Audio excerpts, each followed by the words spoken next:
Bonjour et bienvenue aux tendances des prix pour le mois d'août. Nous allons commencer par revoir les facteurs baissiers. D'abord, la surprise de l'USDA du 10 août.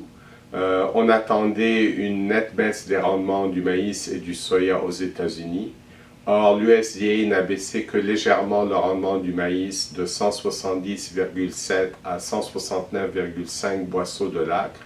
Et autre surprise, le rendement du soya, lui, augmente de 48 à 49,4 boisseaux de l'acre. Par conséquent, la production de maïs américaine est maintenant prévue atteindre 14,15 milliards de boisseaux, soit 1 milliard de boisseaux de moins que l'an passé, et la production de soya est projetée à 4,38 milliards de boisseaux, c'est-à-dire 80 millions de boisseaux de plus qu'en 2016. Les stocks de maïs en 2018 sont prévus atteindre 2,27 milliards de boisseaux, soit une légère baisse de 100 millions de boisseaux par rapport à 2017, et les inventaires de soya en 2018 sont projetés à 475 millions de boisseaux, c'est-à-dire 105 millions de boisseaux de plus qu'en 2017. Un autre facteur baissier pour le troisième mois consécutif, l'USDA augmente l'estimation de la production de blé russe, qui est maintenant projetée à un record de 77,5 millions de tonnes. La Russie devrait être le premier exportateur mondial de blé en 2017-2018 avec 31,5 millions de tonnes d'exportation.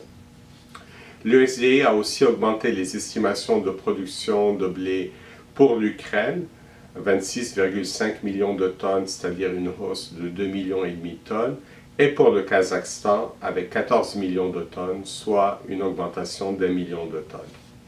Il y a aussi la forte concurrence sud-américaine pour le maïs et le soya suite à des productions records au Brésil et en Argentine.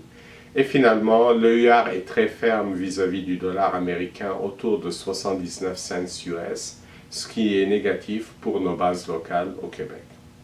Maintenant, les facteurs haussiers. D'abord, le retard des cultures au Québec, qui semble inciter les producteurs à retarder ou limiter la commercialisation de leurs grains. Les importations chinoises de soya qui continuent à un rythme effréné. Pour le seul mois de juillet, la Chine a importé un record absolu de 10 millions de tonnes de soya, ce qui est du jamais vu pour un seul mois. Le réal brésilien est très ferme vis-à-vis du dollar américain, ce qui rend les grains brésiliens un petit peu moins compétitifs présentement sur le marché mondial.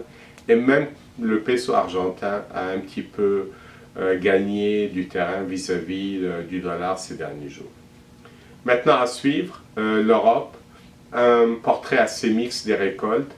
La production française est excellente, mais l'Allemagne a eu trop de pluie et donc une baisse de rendement et de la qualité est à prévoir.